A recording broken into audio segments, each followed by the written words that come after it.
A bank, an institution we are all familiar with. You give them your money in exchange for the promise that they will keep it safe, and they, in turn, lend this out to others for a fee. Most people understand this concept to a degree, but the question must be asked, who do the banks go to for money if they don't have enough?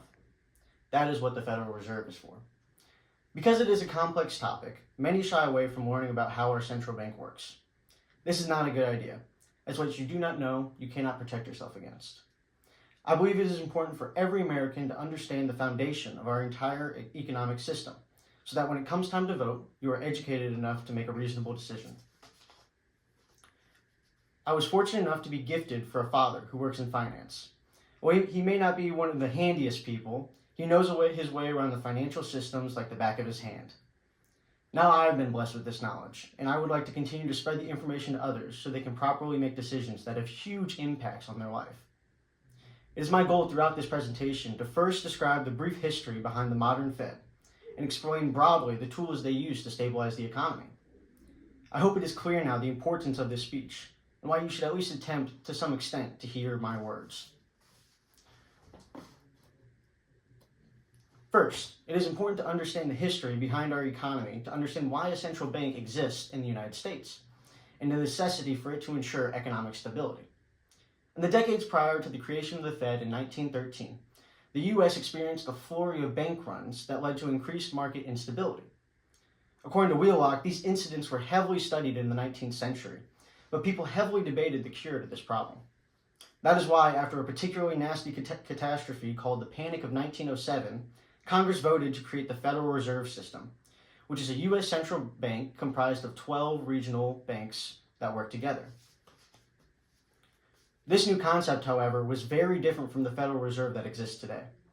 Because the government did not have a lot of past examples to look on how to operate a central bank, it heavily relied on theory, which seemed to work throughout the 1920s to stimulate the economy after World War I. This new era of prosperity was not to last, though. As Wheelock describes, it came all crashing down in the 30s as an event that you probably know, the Great Depression. The crash created the framework of the modern Fed that we have today, shifting the power to a more centralized control so that they could ever stop a catastrophe like this from ever happening again. Now that you are aware of a brief history of the Federal Reserve, it is important to understand the process in which our modern-day central bank operates. The Fed uses three main ways of helping steer the market in the way they believe will be the most beneficial, with their overall goal being to promote stable inflation and maximum employment possible. The first and easiest to understand tool at the discretion of the Fed is the Federal Reserve requirement. The reserve requirement is the percent that the bank has to hold on to give out loans. According to the economics expert Mary Hall, if this percentage is increased, then banks are forced to keep more cash on hand in case their customers demand their money back in excess. The primary purpose of forcing a private bank to hold on to more money on a macroeconomic scale is to restrict the supply of money entering the market. Citing the researcher Hashi, this process helps slow down the increase of price of goods in high inflationary periods, thus keeping a crash from occurring due to a slowdown of the overall economy. Another ability the Fed has is to engage in something called open market operations, which is the most commonly used function to influence the market. Open market operations, according to Hashi, is when the central bank sells or buys U.S. Treasury bonds to influence the quantity of bank reserves and the level of interest rates. On a more basic level, essentially, the U.S. has the power to give out bonds, which are government-backed investments that are virtually risk-free. The Fed has the power to buy up or sell these bonds, and according to Compton, provides the Fed the ability to directly control the money supply. This helps regulate the amount of money in the market because they can sell the promise of money later in exchange for giving up money now. Vice versa, paying more bonds out to stimulate the economy by adding more money to the pile. This overall is specifically used to try and keep the average inflation rate around 2% and prevent inflationary and deflationary spirals. The final and oftentimes hardest to conceptualize tool at the Fed's disposal is controlling the discount rate. As articulated by Halls, one of the major functions by the Fed is to loan out money to banks, for interest of course, so that in times of crisis, such as a bank run, the Federal Reserve is able to prevent mass closures of banks. This is the disaster that caused the Great Depression back in the 30s, where people became so scared of their money disappearing that led to over 30% of banks closing and millions of people losing their life savings. The discount rate is the interest rate the Fed charges for the use of their loans. This means that, according to Hashi, if the central bank finds it necessary to influence the economy, they will raise or lower the rate to affect how much the banks are borrowing from the Fed.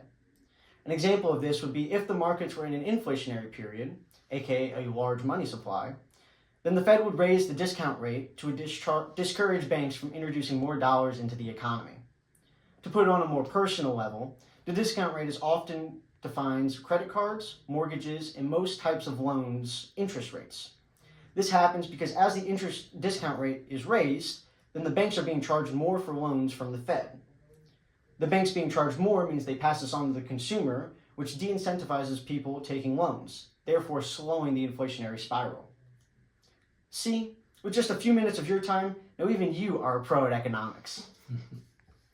In conclusion, the Fed plays a central and key role into the future of how our economy is shaped. It is a necessary part of any modern economy to ensure the worst of the worst cannot happen. The security that the Federal Reserve has provided has led to the consistent growth of our economy for almost 100 years, to the likes of which we have never seen before. It is important to remember, though, that knowing how the Fed works and the levers they control can allow you to make financially intelligent decisions, such as knowing the right time to buy and sell stocks and when to take out a loan. If you are clueless, then you can truly put yourself in an irrecoverable situation. Now, all I ask for you is to spread this information with anybody willing to listen, so that they too can understand the backbones behind our economy. For I truly believe if more people understood this, then society would be better as a whole. Knowledge is power, and powerful people survive.